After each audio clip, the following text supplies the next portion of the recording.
Oh wait, I was on mute. Hello. Hello. Can you hear me? Yes. That is great.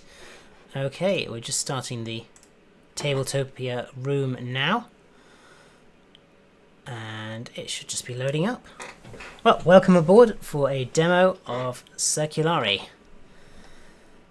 Hi. There is actually one which a friend of mine mentioned to me a week back. I've just tried messaging him to see if he wants to join as well. I've had no response as of yet. But well, yeah, it certainly. Yeah, I don't know. I presume it's not very easy on Tabletopia to drop players in the game if he does appear. But I'm not sure, actually. I think if he takes the invite link, then I think you can add players later on. Because there's actually a feature that lets you return to the lobby and then you can go back into the game again. So I think it is feasible. It's just a question of, missing the rules or whatever. But if he's played it before, then... I don't know if he has, but he's all gone quiet, so I guess he's probably asleep or busy. So. Well, anyway, that's what we like to hear, word of mouth. That's good. Yeah, well, I saw it first, I think, in one of the UK Expo emails, and I thought, oh, this looks interesting. Yes. And yeah, he'd seen the same thing as well, I think. So we talked about it a little bit.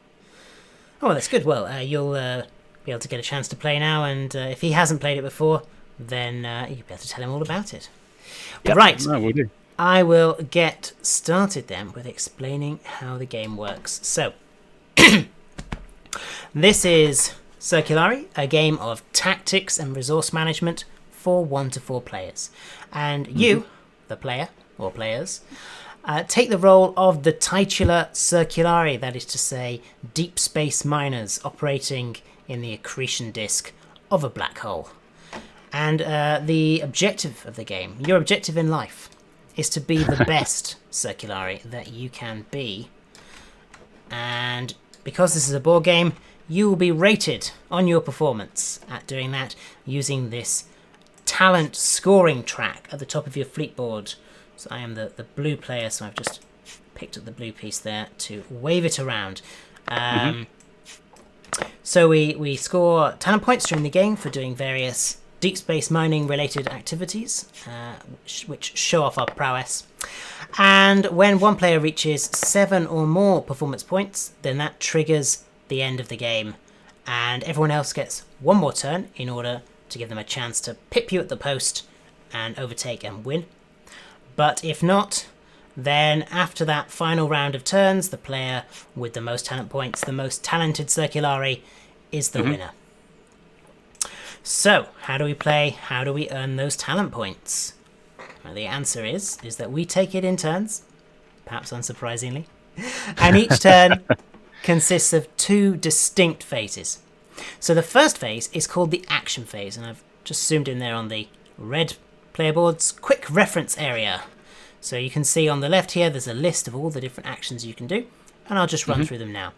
So the first action that you might want to take is the deploy robot action. So when you deploy a robot, we just take one of these spare empty storage robots from the storage robots area, and we drop it over here on the space station, increasing the size of your active robot mining fleet. So at the beginning of the game, everyone has 4 mining robots, and when you play the deploy robot action, you can increase that to a larger size. So I will just take that robot back. As with Discord, I'm new to Tabletopia as well, but yeah, the zoom function's good, isn't it? Yeah. No, yes, if you have any questions about the controls, there's a couple of things which have specific controls, and I'll detail those when we get to them. So there's the deploy robot action, and then the move robots action, which is the most commonly played action in the game. And when you play move robots, you have to think about how many movement modules you have. So this is indicated on your fleet board. At the beginning of the game, everyone starts with 4 movement modules, and what that means is that you can take one of your robots, like so, and move it 1, 2, 3, 4 counterclockwise, or 1, 2, 3, 4 clockwise. Or you could take all 4 of your robots and go 1, 2, 3. Oh, that's terrible. I'm missing all the snap zones. 2. There we go. Got them into place. 1, 2, 3, 4 like that onto an adjacent asteroid, or any free combination of this kind of movement. So obviously you could, if we just take them all back, and we can go 1, 2, 3, 4, and then we've run out, so we can't move the last one. You'll notice that the asteroids have a fixed number of different kinds of spaces on them, and there are 3 different kinds of space. So there's the central yellow coloured section, and these are the thruster robots. They're engaged in propelling your asteroids around in the orbit of the disk, and we'll get to that in a minute. Oh right, okay. And then there are the little cog symbols represent the extractor robots. So these are the involved in extracting metal, mining the asteroid. And the little thunderbolt symbols are the energy extractor robots, and they're used for collecting energy. So when you move onto an asteroid, you can just take any free space. It doesn't matter where you came from. You can just pick any space that's free. The one extra rule to take in mind is that if you want to change which type of robot you are on an asteroid, that is also counts as one module's worth of movement. So if you wanted to go from extractor to collector, that's the same as moving onto an adjacent asteroid. Okay. So that is... do some zooming. That is the move robots action. The next action is the upgrade action, and this, unlike the first 2, has a cost associated with it in resources. So it has a cost of 1 metal and 2 energy. You need to spend those resources in order to take this action. And when you do, you can then upgrade either your movement modules or your command channels. So in the case of movement modules, for example, you go from 4 to 5 movement modules. We've just explained what they are. That allows you to move your robots further whenever you play the move robots action. There is one additional thing related to movement modules. When you upgrade your movement modules, as part of that action, you may immediately move your robots as part of the upgrade action. So when you upgrade to 5, you can then immediately move using your 5 modules. And then alternatively, you can upgrade your command channels, and I'll explain what they do in a minute. If you upgrade the same thing twice and you get to the end of the upgrade track, then there is a bonus, the first of 4 different ways of earning talent points in the game. There is a bonus talent point for maxing out each of your research capabilities. So 2 upgrades will score you 1 extra talent point. Whoops, I'll just put those back. And then 4th and finally, but by no means last, the export action. So this also has a cost associated with it, 3 metal and 2 energy. And when you play this action, basically you take those resources and you send them back home to your home civilization, where they fuel the fires of industry. And you'll be for glory and cash. Yeah. You'll be justly rewarded with 2 talent points for doing your job very well. So those are the 4 different actions that you can take. On your turn, you may take any one of these actions if you can afford it. And then optionally, if you would like to take a second action at a cost of 2 energy, you may then take another action. And that can be the same as the first action. You can take the same action twice, or you can take a different action. Well, once you've done that, you've taken your 1 or your 2 actions, then that concludes the action phase. And we move on to the command phase. So in the command phase, you now have to think about how many command modules you have. And at the beginning of the game, everyone has 1 command module, command channel. Sorry, it's been a long day, and indeed a long weekend. Yeah. Command channels. So in order to move an asteroid, you need to have some robots on it. Specifically, you need to have some robots in the central thruster section. So I'll just set that up by way of explanation. Do all three of those have to be filled for it to move? Nope. The number of thrusters controls how many commands you can send to it, and thereby how far you can move it. So if I have 3 thruster robots, then that means that I can move 3 asteroids worth of distance. So let me show you how this works, and this is the one tricky thing to do in Tabletopia. It's a little bit smoother in Tabletop Simulator. So just pay close attention to the mechanism. So if we want to move this one, the way to do it is to drag it away to create a little bit of space.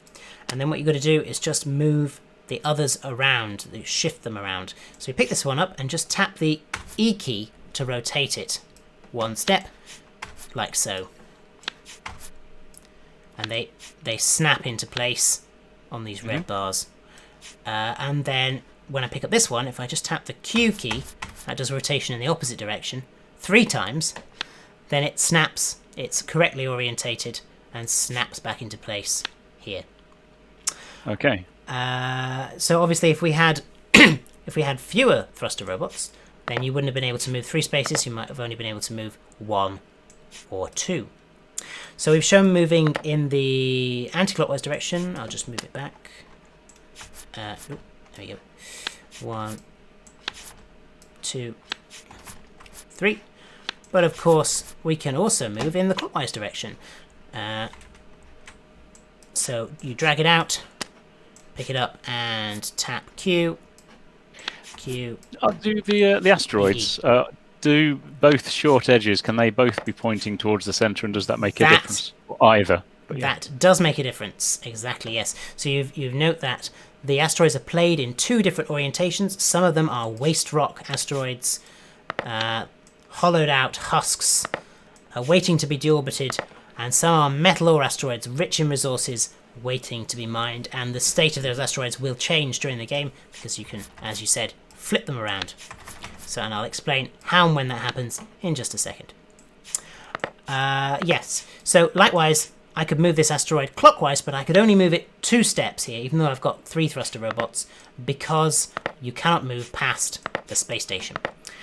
But something special does happen when you get next to the space station. Next to the space station, and that does have exactly very much to do with whether or not you are a waste rock or a metal ore asteroid. So if we just take a quick look at the fleet board, quick reference area, it will shed some light on the situation. So what we've been doing so far is called shifting. You essentially swap an asteroid with its neighbour, and if you do that multiple times with multiple thruster robots, then you move in a clockwise or anti-clockwise direction. But we can also do 2 other commands with our thrusters. When we get an asteroid into the right situation, we can extract our metal ore asteroids and we get metal out of them. And we can deorbit our waste rock asteroids and get talent points and energy out of them. So I will illustrate. Whoops. Right, so if we just imagine that we had a metal ore asteroid here, I'll just set up some cubes on it by way of demonstration.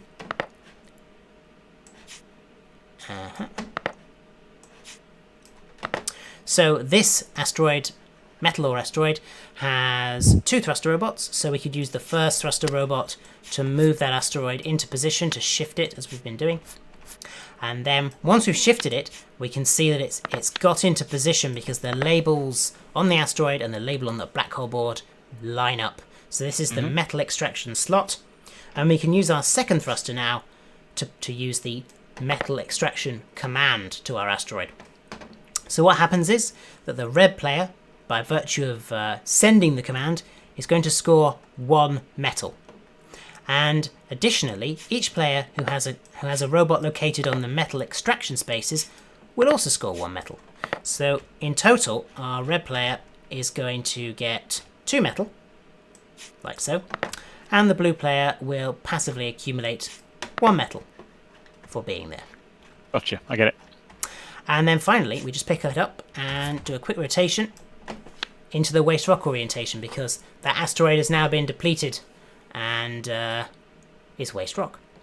So one of the things you'll notice is that the asteroids have these little arrows next to the thrusters. One of the arrows is filled in. This is the arrow of the general direction of travel. While you can move asteroids in both directions, you'll see this shows that metal ore asteroids want to move clockwise. Where they come around here, they get mined, they get turned into waste rock. Likewise, waste rock, the arrow is pointing in the opposite direction. They want to move anti-clockwise, come around to here, where they get deorbited. So I'll just show you how deorbiting works. Quick setup, rotate this one. When you deorbit an asteroid, I'll just set up some cubes, I'm going to put on some thrusters and some energy collectors. There we go. So again, 2 thrusters. You can use the first thruster to shift our asteroid into position in the waste rock slot. The labels line up, and now you can use the deorbit command and drop our asteroid into the black hole. So several things happen. Firstly, the red player who executed the command is rewarded with 1 talent point for doing the good public service, public spirited duty of helping to keep the disk clear of hazardous waste rock. And secondly, as the asteroid falls into the black hole, it causes some energy to be radiated. And any players who have energy collector robots will then gain 1 energy per robot. So in this case, both the blue, and this applies to any asteroid anywhere in the disk. So both the blue and the red player will both gain 1 energy. Oh, I get it. Okay. And then finally, as our asteroid descends, the robots will fly off in the nick of time to safety back on the space station, because we wouldn't want to lose them in a black hole. And with that asteroid lost, we bring in a fresh one in the metal ore orientation. So it's ready for mining. Ready for mining. So just to quickly recap, 4 different actions. You can deploy, move, upgrade, and export. Both the upgrades and exports are ways that you can earn talent points. Once you finish the action phase, there's the command phase. In the command phase, follow the filled in arrows. The metal ore wants to move clockwise, where it gets turned into waste rock, produces metal.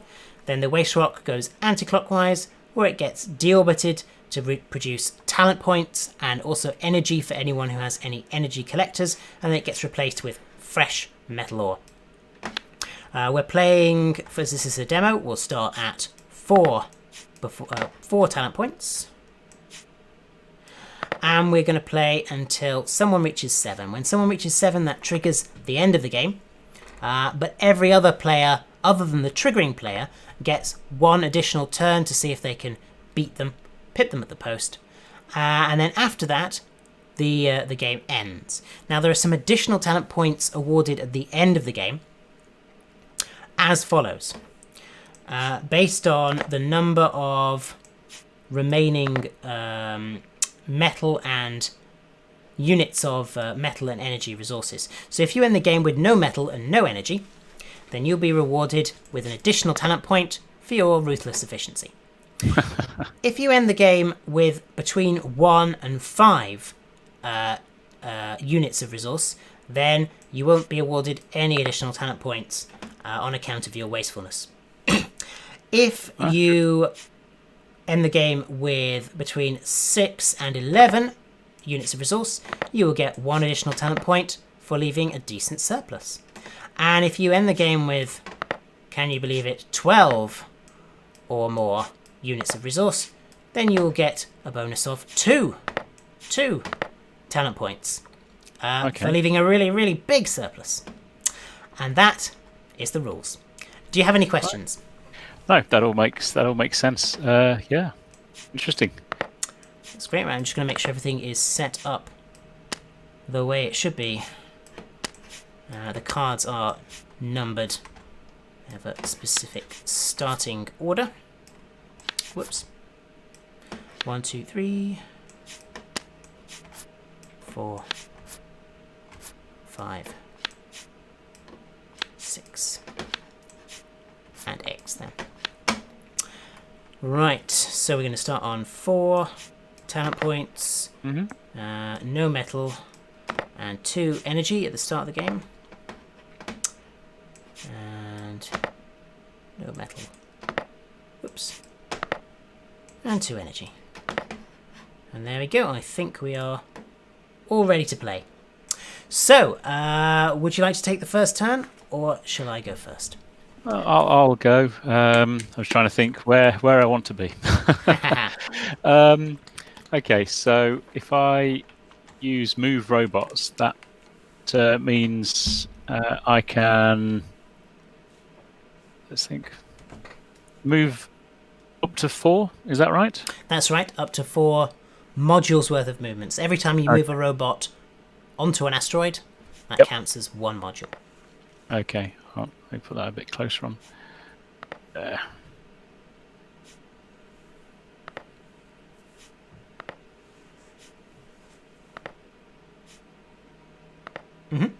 Okay, so I'm not going to do another action at this point. Okay.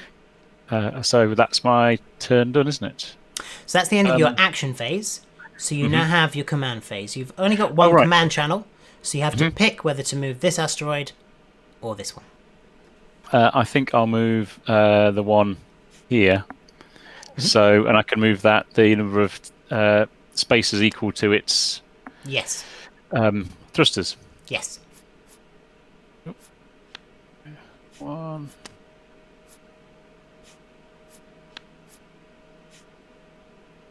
You.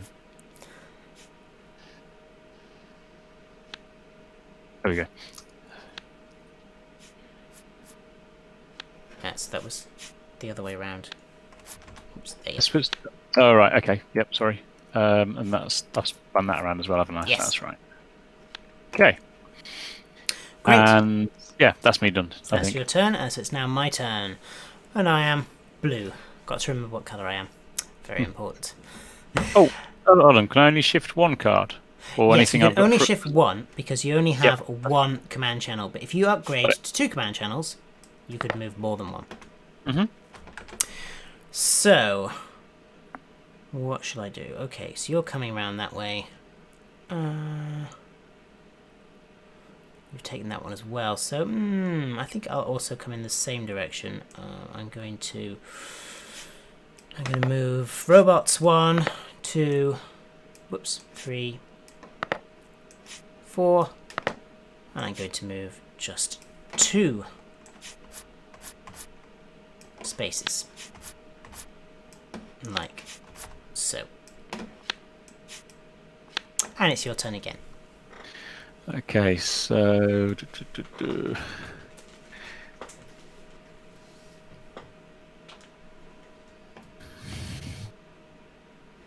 all right, so what I need to do is thrust twice to get this one where I've got the 3 guys on it into a position where it can be extracted. But if I don't have any robots on there to extract anything, then that's not going to do me any good either, is it? So well, you'll get 1 metal just for being the player who thrusts in, executes the extract command. Gotcha. So this asteroid can yield a total of 4 metal, 1 for being the player who controls the thrusters, and 1 for each extractor space. Okay. But I do only need the 2 movements, so I think what I'll do is move this guy over to one of the extraction spaces for one of my other moves. And then so you do need to have 3 thrusters if you want to extract it this turn, because you need 1 thruster to shift once, another thruster to shift twice, and your 3rd thruster to actually perform the extraction. Oh right. Is that because yes? Oh. So notionally, right, you send a command to each thruster, so you use the 1st thruster to shift once, the 2nd thruster to shift again, and your 3rd thruster to extract. Okay, oh I see. But I can't shift and extract in the same turn anyway, because I've only got 1 commands channel, haven't I? No, you can shift and extract in the same turn. The command channels limit the number of different asteroids you can control, right? So you've got 2 asteroids with thrusters on. Yep. So you can only pick to move this one. If this one has 3 thrusters, you can shift, extract. But you can't do that and also move shift this one. In that case, let me zoom back over there and I'll keep that there. So what I'll do, I'll deploy a robot then with my action. Keep everything as it was otherwise. Yep. Okay, and then command. So yes, shift that one, the 3 spaces. So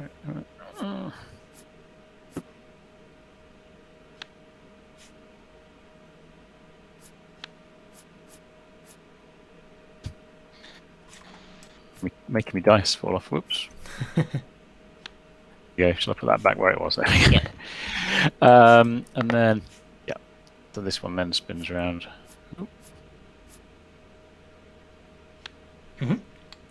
Okay, so that's the shift done. So yeah, and you say it uses the third thruster thing to be able to extract it. So if you want to extract it right now, then you'll gain 1 metal for doing that. Or if I waited till the... No, actually, I'll leave it there. So what I could do next turn, for instance, is like move them all onto the extract metal pieces and then get 4. So exactly. I think I'll leave it there for now then. Okay, which I think is my turn, isn't it? That is the end of your turn, yes. Okay. So it's now my turn. Right, so I'm going to move. No, I'm going to deploy a robot. Let's look at my player board. Blue. And then I'm going to spend 2 energy to take a second action. And for my second action, I will move robots. 1, 2, 3. And then for my command phase, I will shift once and twice and thrice. And now it's your turn. Okay, so if I move robots, so I can still only move a total of 4 spaces, is that right? That's right, yeah. So if I move, 1, 2, 3, and why not a bit of lightning while we're there? Oh, no, stay there, Sonny. Okay, and then my command phase, I can extract that. So you're going to need to leave at least 1 thruster on there in order to do the extract. Yes. Which, in that case, I'm gonna. Yeah, sorry. I should zoom a bit more. It's okay. These things can be fiddly, but. Okay. So now, yes. Now extract. You'll score 4 metal. Okay. And then so put that on my board. Just use any one of these storage cubes for it. Yes. Since you don't currently have any metal, just employ a new storage cube from the 0 resources area and put it onto the 4 space. And then finally, you need to flip your asteroid around to show that it's now waste rock.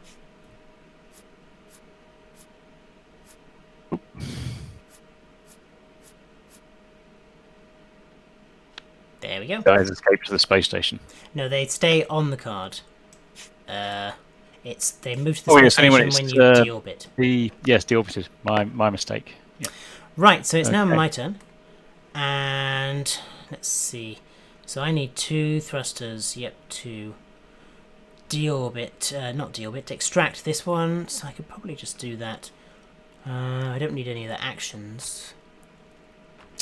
Do I have any? What am I? Blue, so I've not actually got any resources, but I can deploy a new robot. I may as well do that. So I'll deploy a new robot, and then I will extract my asteroid. Shift it once, and then extract. Whoops. And spin it around. And then score that 4 metal. And it's your turn again. Okay, let me have a look. So I can export at this point because I've got 3 metal and 2 energy. I can export and get myself 2. What did you call them again? The green cup. Oh, talent points. Talent points. So yes, if my action was to export, then I would get 2 talent points. You would for the expenditure. Okay. Well, I think let's have a look. I will do that. Or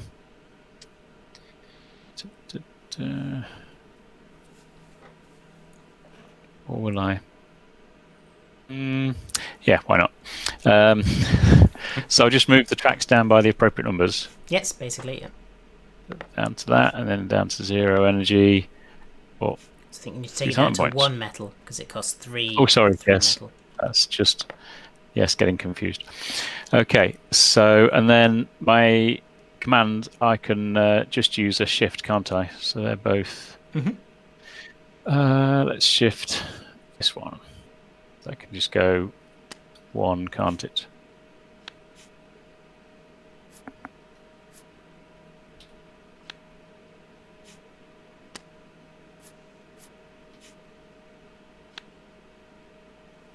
Okay, I think that's my turn.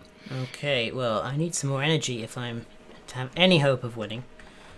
It's not looking great for me, to be honest. So I'm going to move robots 1. No, wait, 1. 2.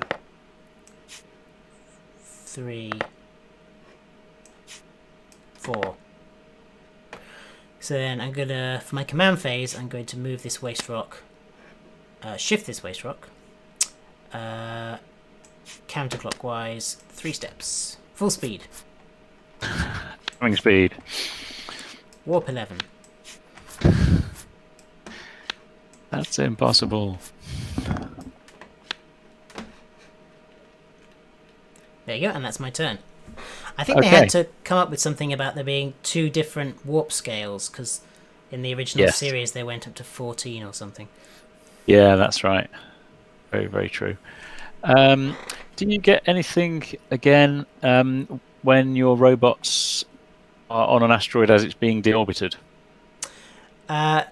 So you get energy for any energy collector robots, including the asteroid that's being deorbited, but also any asteroid anywhere in the disk. Oh, right. Yep. Okay, so I'm going to move robots. Where have I got some robots? Okay, so let's move 1 to there, 2 to there. And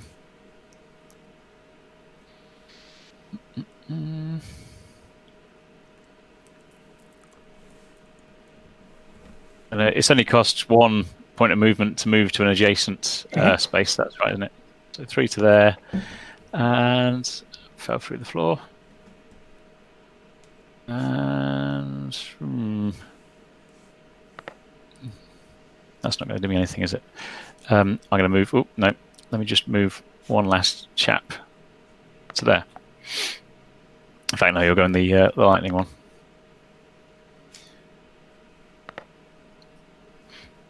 Okay, so and then to move, I can shift. So 1, 2, 3, 1, 2, 3. So let's get you out of the way.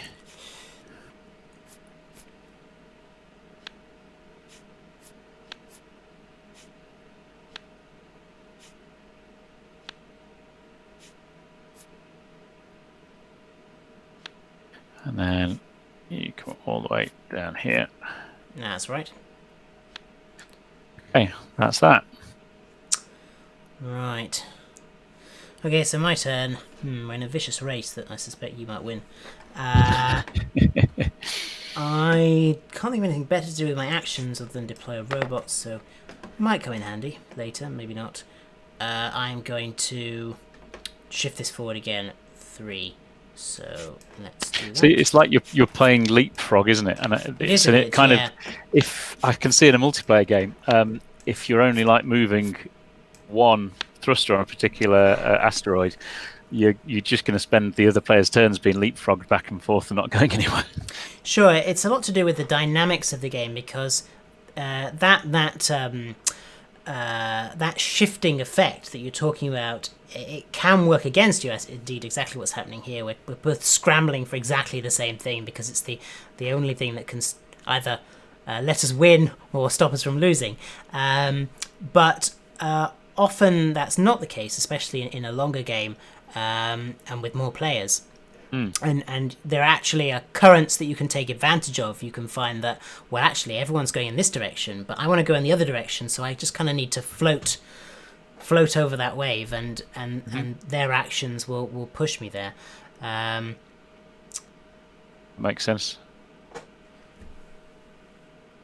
There's also, as well, you don't tend to see it so much in the shorter demo game, but in a full game where people have more time to get upgrades and you have multiple command channels, you can actually employ that effect yourself, because you can put thrusters on multiple asteroids and then actually use them to shift your other assets in the direction you want as a side effect. Yep, that makes sense. Okay, so what can I do to move? So my turn, if I moved this one using its 2 thrusters, and would you need the 3rd thruster to deorbit it? Okay, so we'll do that. So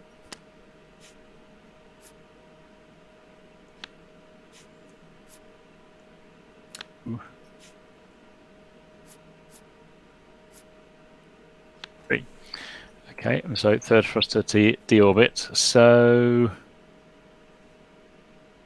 right. So, how does that work? Again. Right. So you immediately get 1 talent point for deorbiting. So that will take you to 7. Woohoo! So that triggers the end of the game. And then energy gets generated for anyone who has collector robots. So you have 2 collector robots. So you will get 2 units of energy. And I have 3. So I will get 3 units of energy.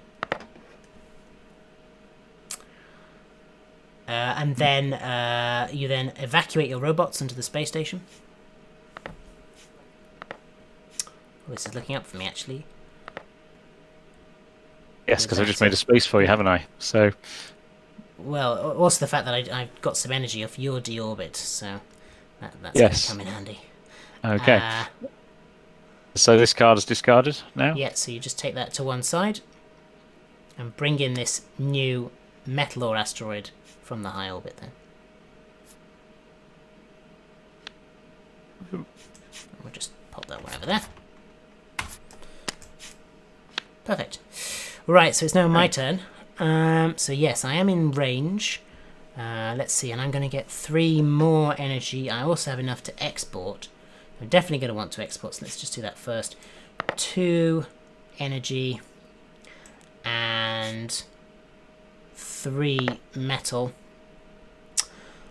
And so that's going to get me to 6. Whoops. 6 talent points. And so I don't have enough energy to take a second action. So all I can do now is just send this thing to be deorbited. Yep. So let's see. So yeah, so at this point you get 1 more energy, and I get 3 energy, taking me to 4.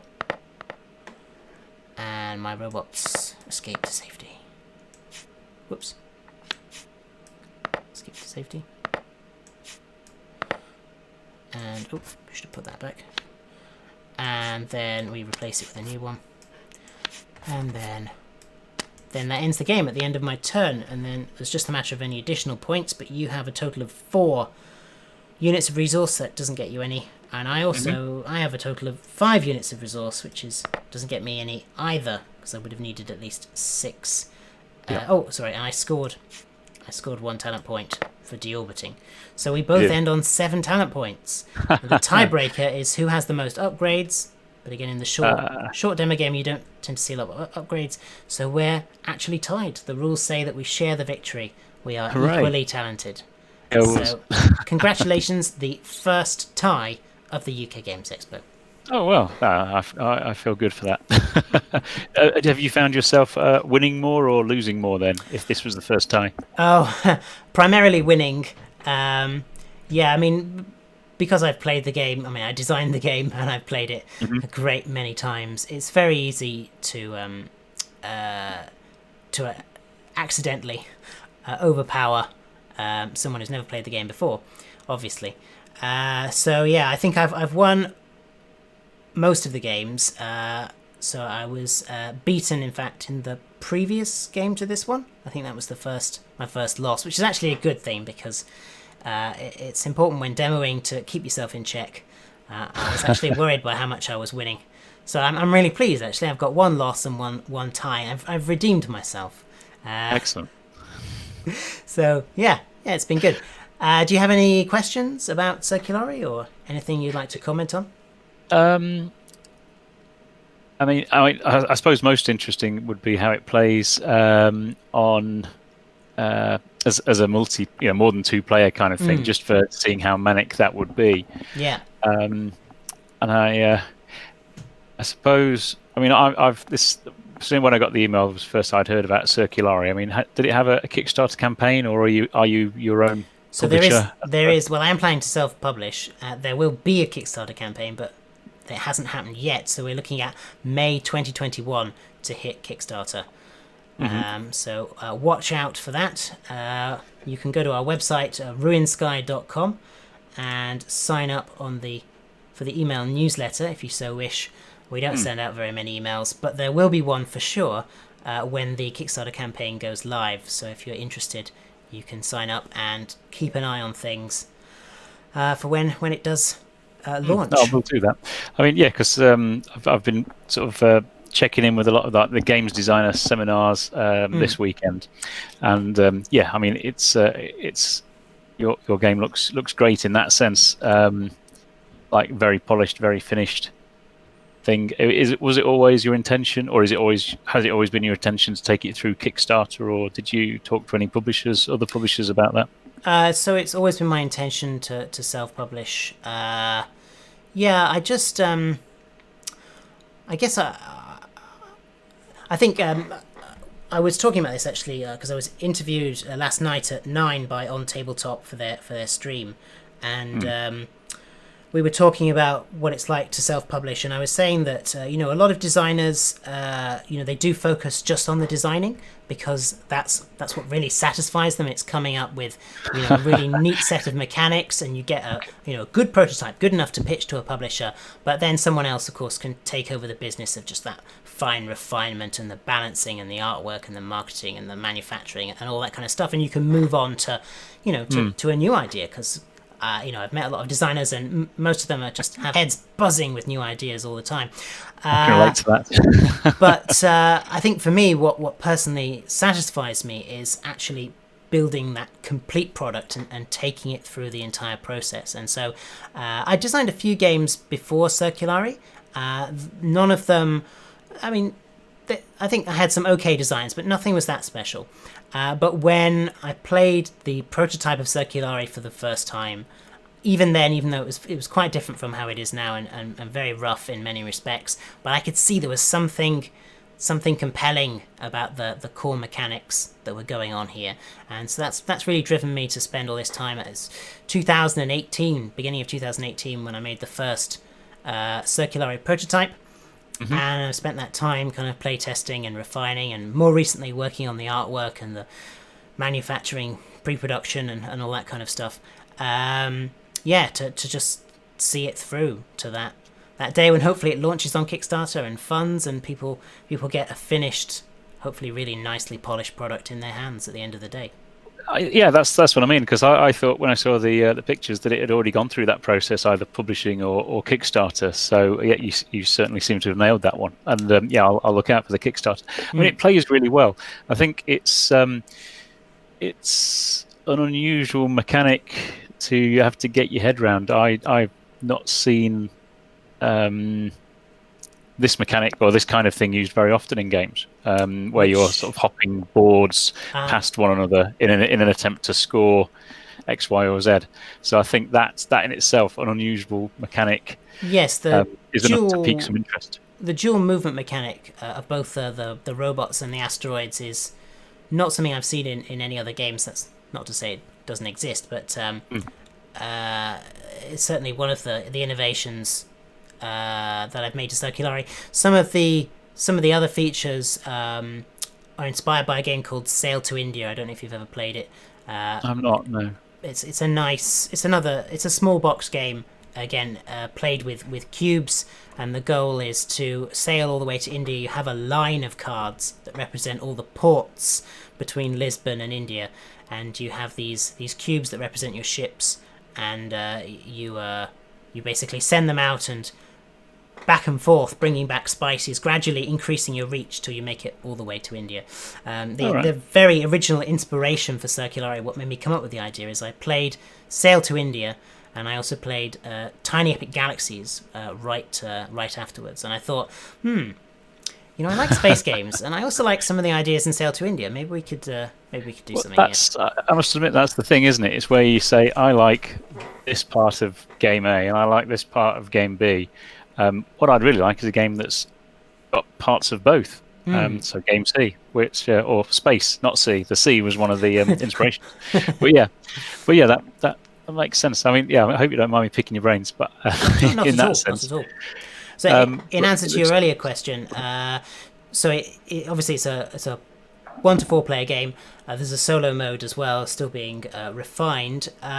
Personally, I do prefer it as a 2 to 4, as a 3 or 4 player game, because I think that extra level of chaos, as I think you put it, does add to the game, because you get slightly more complex dynamics between the players, because obviously when we're playing as 2 players, we're more or less directly opposed, especially if someone gets close to winning. But with 3 players, there's more of a sort of informal, collaborative type situations arise, where you have common goals for the moment in terms of what you want to go where. But other people like the chess aspect of just a 2-player game. And in fact, all the demos I've played this weekend have been 2-player demos. And as far as I know, everyone seems to have enjoyed them. Yeah, no, it's really good. Yeah, I will pass on to my buddy who was likely asleep, and we'll keep an eye out for the Kickstarter, I think. No, it's great. That's great. Well, thanks very much for taking the time to play a demo today. And thanks for my patience, your patience with my use of Tabletopia and the Discord. It's still all pretty new to me. But I know, it's fine, you did great. And enjoy the remaining hour of the virtual UK Games Expo. Oh, yeah. So there's not long to go, is there?